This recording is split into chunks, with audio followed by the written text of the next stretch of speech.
Hello friends, ಎಲ್ರಿಗೂ ನಮಸ್ಕಾರ. ಇವತ್ತು ನಾನು ಹೆಸರು ಕಾಳಿನ ಸಬ್ಜಿ ಮಾಡೋಣ ಅಂದ್ಕೊಂಡಿದ್ದೀನಿ. ಒಣಗಿರೋ ಕಾಳಿದು. ಬನ್ನಿ ನೋಡೋಣ ಅದಕ್ಕೆ ಏನೇನು ಇಂಗ್ರೀಡಿಯೆಂಟ್ಸ್ ಅಂತ. ಸಿಂಪಲ್ ಇಂಗ್ರೀಡಿಯೆಂಟ್ಸೇ. ಕುಕ್ಕರ್ನಲ್ಲಿ ಈಗ ಒಣಕಾಳು ಹಾಕ್ತಾಯಿದ್ದೀನಿ, ಹೆಸರು ಕಾಳ್ದು. ಇದು ಹಾಕ್ಕೊಂಡು ನಾವು 6 ಬೆಳ್ಳುಳ್ಳಿ ಹೆಸಳು ಹಾಕ್ತಾಯಿದ್ದೀನಿ, ಮತ್ತು ಕರ್ಬೇವಿನ ಸೊಪ್ಪು ಹಾಕ್ಕೊಳ್ತಾಯಿದ್ದೀನಿ. ನೀರು ಹಾಕ್ಕೊಂಡು ವಾಶ್ ಮಾಡ್ಕೊಳ್ಳಿ. ಒಂದೆರಡು ಸಲ ವಾಶ್ ಮಾಡಿಕೊಂಡು ಮತ್ತು ನೀರೆಲ್ಲ ಬಗ್ಗಿಸ್ಬಿಡ್ಬೇಕು. ಬಗ್ಗಿಸ್ಬಿಟ್ಟು ನಿಮ್ಗೆ ಎಷ್ಟು ಬೇಕೋ ಅಷ್ಟು ಹಾಕ್ಕೊಳ್ಳಿ. ಸಬ್ಜಿಗೆ ಗೊತ್ತಲ್ಲ ಎಷ್ಟು ಹಾಕ್ಬೇಕು ಅಂತ. ಜಾಸ್ತಿ ನೀರು ಹಾಕ್ಬಿಟ್ರೆ ನೀರು ಥರ ಆಗೋಗುತ್ತೆ. ಸಬ್ಜಿಗೆ ಏನಿದ್ರು ಗಟ್ಟಿಯಾಗೇ ಇರಬೇಕು. ಸ್ವಲ್ಪ ಹಾಕ್ಕೊಳ್ಳಿ, ನೀರು ಸಾಕು. ಈಗ ಕುಕ್ಕರ್ ಮುಚ್ಚಿ ಇಟ್ಬಿಡೋಣ. ಒಂದೆರಡು ವಿಜಿಲ್ ಕೂಗಲಿ. 2 ವಿಜಿಲ್ ಕೂಗಿದ್ಮೇಲೆ ಆಮೇಲೆ ಇಳಿಸೋಣ. ಈಗ ಸ್ಟವ್ ಮೇಲೆ ಇಡ್ತಾಯಿದ್ದೀನಿ, ಬೇಯ್ಕೊಳ್ಳಿ. ಈಗ ಸ್ಟವ್ ಹಚ್ಕೊಳ್ತಾ ಇದ್ದೀನಿ ಕುಕ್ಕರ್ ಇಡೋಕ್ಕೆ. ಒಂದು 2 ವಿಜಿಲಾದರೂ ಬರಬೇಕು ಫ್ರೆಂಡ್ಸ್, ಅವಾಗೇ ಚೆನ್ನಾಗಾಗೋದು, ಬೇಯ್ಕೊಳ್ಳುತ್ತೆ ಚೆನ್ನಾಗಿ. ಇಲ್ಲ ಅಂದರೆ ಹಾಗೇ ಇರುತ್ತೆ ಕಾಳು. ಒಂದು 2 ವಿಜಿಲಾದರೂ ಹಾಕಿಸ್ಕೊಳ್ಳಿ. ಈಗ ಈ ಕಡೆ ಪಕ್ಕದಲ್ಲಿ ಒಂದು ಬಾಣಲಿಯಲ್ಲಿ ಒಗ್ಗರಣೆ ಮಾಡ್ಕೊಳ್ಳೋಣ. ಇವಾಗ ಇದಕ್ಕೆ ಎಣ್ಣೆ ಹಾಕ್ಕೊಳ್ತಾ ಇದ್ದೀನಿ. ಎಣ್ಣೆ ಹಾಕ್ಕೊಂಡು ಈರುಳ್ಳಿ ಉದ್ದುದ್ದಕ್ಕೆ ಕಟ್ ಮಾಡಿ ಇಟ್ಕೊಂಡಿದ್ದೆ. ಈಗ ಈರುಳ್ಳಿ ಹಾಕ್ಕೊಳ್ತಾ ಇದ್ದೀನಿ. ಸ್ವಲ್ಪ ಕೆಂಪಗಾಗೋವರೆಗೂ ಫ್ರೈ ಮಾಡ್ಕೊಳ್ತೀನಿ. ಕೆಂಪಗಾಗೋವರೆಗೂ ಫ್ರೈ ಮಾಡ್ಕೊಂಡಿದ್ದಾದಮೇಲೆ ಕರ್ಬೇವಿನ ಸೊಪ್ಪು ಹಾಕ್ಕೊಳ್ತಾ ಇದ್ದೀನಿ. ಕರ್ಬೇವಿನ ಸೊಪ್ಪು ಹಾಕ್ಕೊಂಡು ಫ್ರೈ ಮಾಡ್ಕೊಳ್ತೀನಿ.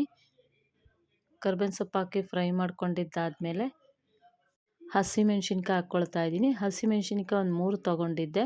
ಯಾಕಂದರೆ ಇದಕ್ಕೆ ಖಾರದ ಪುಡಿ, ಧನಿಯಾ ಪುಡಿ, ಗರಂ ಮಸಾಲ ಎಲ್ಲ ಹಾಕ್ತೀವಲ್ವ, ಅದಕ್ಕೆ ಹಸಿಮೆಣ್ಸಿನ್ಕಾಯಿ ಸ್ವಲ್ಪ ಹಾಕಿದ್ದೀನಿ. ಒಂದು 3 ತೊಗೊಂಡಿದ್ದೀನಿ, ಹಾಗಾಗಿ ಅದಕ್ಕೆ ಸ್ವಲ್ಪ ಹಾಕಿದ್ದೀನಿ.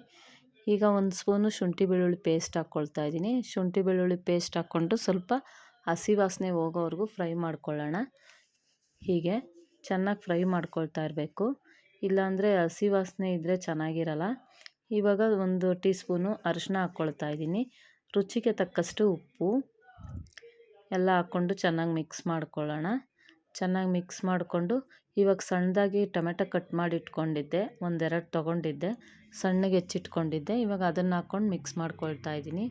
ತುಂಬಾ ಚೆನ್ನಾಗಿರುತ್ತೆ ನೋಡಿ. ಇದು ಗರಂ ಮಸಾಲ 1 ಟೀ ಸ್ಪೂನು, ಧನಿಯಾ ಪುಡಿ 1 ಸ್ಪೂನು, ಖಾರದ ಪುಡಿ 1 ಸ್ಪೂನು. ಇವಾಗ ಇದನ್ನೆಲ್ಲ ಇದಕ್ಕೆ ಹಾಕ್ಕೊಂಡು ಮಿಕ್ಸ್ ಮಾಡ್ಕೊಳ್ತಾ ಇದ್ದೀನಿ. ನೋಡಿ, ಹೀಗೆ ಮಿಕ್ಸ್ ಮಾಡ್ಕೊಳ್ಬೇಕು. ಸ್ವಲ್ಪ ಸಿಮ್ಮಲ್ಲೇ ಇಟ್ಕೊಂಡು ಫ್ರೈ ಮಾಡ್ಕೊಳ್ಬೇಕು, ಇಲ್ಲಾಂದರೆ ತಳ ಹಿಡಿದ್ಬಿಡುತ್ತೆ.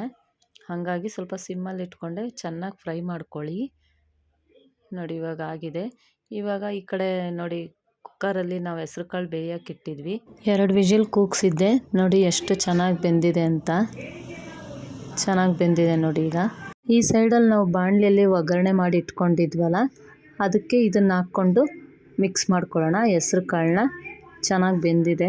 ಎಲ್ಲ ಹಾಕ್ಕೊಂಡು ಸ್ವಲ್ಪ ಗ್ರೇವಿ ಥರ ಮಾಡ್ಕೊಳ್ಳೋಣ. ಜಾಸ್ತಿ ನೀರು ಹಾಕ್ಕೊಬೇಡಿ, ಸ್ವಲ್ಪನೇ ಹಾಕ್ಕೊಳ್ಳಿ. ನಿಮ್ಗೆ ನೋಡಿ, ನಿಮಗೆ ಕ್ವಾಂಟಿಟಿ ಎಷ್ಟು ಬೇಕೋ ಅಷ್ಟು ನೀರು ಹಾಕ್ಕೊಳ್ಳಿ, ಜಾಸ್ತಿ ಹಾಕ್ಕೊಬೇಡಿ. ಸ್ವಲ್ಪ ಲಿಕ್ವಿಡ್ ಥರ ಇದ್ರೇ ಚೆನ್ನಾಗಿರುತ್ತೆ. ಇದು ಜಾಸ್ತಿ ನೀರು ಹಾಕ್ಕೊಂಬಿಟ್ರೆ ನೀರು ಥರ ಆಗೋಗುತ್ತೆ. ಸ್ವಲ್ಪ ಗ್ರೇವಿ ಥರನೇ ಮಾಡ್ಕೊಳ್ಳಿ. ಹೆಸರು ಕಾಳಿನ ಸಬ್ಜಿ ರೆಡಿಯಾಗಿದೆ. ನೀವು ಇವಾಗ ಚಪಾತಿಗೆ, ರೊಟ್ಟಿಗೆ ಎಲ್ಲ ಹಾಕ್ಕೊಂಡು ತಿನ್ಬೋದು. ತುಂಬಾ ಚೆನ್ನಾಗಿರುತ್ತೆ. ಸ್ವಲ್ಪ ಕೊತ್ತಂಬರಿ ಸೊಪ್ಪು ಕಟ್ ಮಾಡಿ ಇಟ್ಕೊಂಡಿದ್ದೆ, ಅದನ್ನು ಮಿಕ್ಸ್ ಮಾಡ್ಕೊಳ್ತಾ ಇದ್ದೀನಿ. ತುಂಬಾ ಚೆನ್ನಾಗಿರುತ್ತೆ. ನೀವು ಟ್ರೈ ಮಾಡಿ. ನಾನು ಈ ರೆಸಿಪಿ ಹೇಗೆ ಮಾಡಿದ್ದೀನಿ ಅಂತ ಕಮೆಂಟಾಗಿ ಕೇಳಿ. ನೀವು ಟ್ರೈ ಮಾಡಿಕೊಡಿ. ಬೆಳಿಗ್ಗೆ ಹೊತ್ತು ಬ್ರೇಕ್ಫಾಸ್ಟ್ಗೂ ಬೇಗ ಆಗುತ್ತೆ. ಇದು ಮೊಳಕೆ ಕಾಳಲ್ಲಿ ಮಾಡಿದ್ರೂ ತುಂಬಾ ಹೆಲ್ತಿ ಫುಡ್ಡು. ಮೊಳಕೆ ಕಾಳಲ್ಲೂ ಬೇಕಾದರೆ ನೀವು ಮಾಡ್ಬೋದು ಈ ರೀತಿ. ತುಂಬಾ ಚೆನ್ನಾಗಿರುತ್ತೆ. ರೊಟ್ಟಿಗೆ, ಚಪಾತಿಗೆ, ರವೆ ರೊಟ್ಟಿಗೆ, ಅಕ್ಕಿ ರೊಟ್ಟಿಗೆ ಎಲ್ಲ ತುಂಬಾ ಚೆನ್ನಾಗಿರುತ್ತೆ. ನನ್ನ ವಿಡಿಯೋ ಇಷ್ಟ ಆದರೆ ಲೈಕ್ ಮಾಡಿ, ಕಮೆಂಟ್ ಮಾಡಿ, ಶೇರ್ ಮಾಡಿ, ಮತ್ತು ಸಬ್ಸ್ಕ್ರೈಬ್ ಮಾಡ್ಕೊಂಡು ನೋಡಿ. ನೀವು ಸಬ್ಸ್ಕ್ರೈಬ್ ಮಾಡ್ಕೊಂಡು ನೋಡಿದ್ರೆ ನಾನು ಯಾವುದೇ ಒಂದು ವಿಡಿಯೋ ಹಾಕಿದ್ರೂ ಫಸ್ಟ್ ನೋಟಿಫಿಕೇಷನ್ ನಿಮಗೆ ಬರುತ್ತೆ. ಹೀಗೆ ಸಪೋರ್ಟ್ ಮಾಡ್ತಾಯಿರಿ. ನಂದು ಇನ್ನೂ 2 ಚಾನಲ್ ಇದೆ. ಮೋಟಿವೇಶನ್ ವರ್ಲ್ಡ್ ಮೈ ಕವರ್ ಅಂತ ಒಂದು ಚಾನಲ್ ಇದೆ. ಗೃಹಿಣಿ ಟೈಲರಿಂಗ್ ಚಾನಲ್ ಅಂತ ಒಂದಿದೆ. ಆ ಚಾನಲ್ಗೂ ಇದೇ ರೀತಿ ಸಪೋರ್ಟ್ ಮಾಡಿ ಫ್ರೆಂಡ್ಸ್. Thank you friends.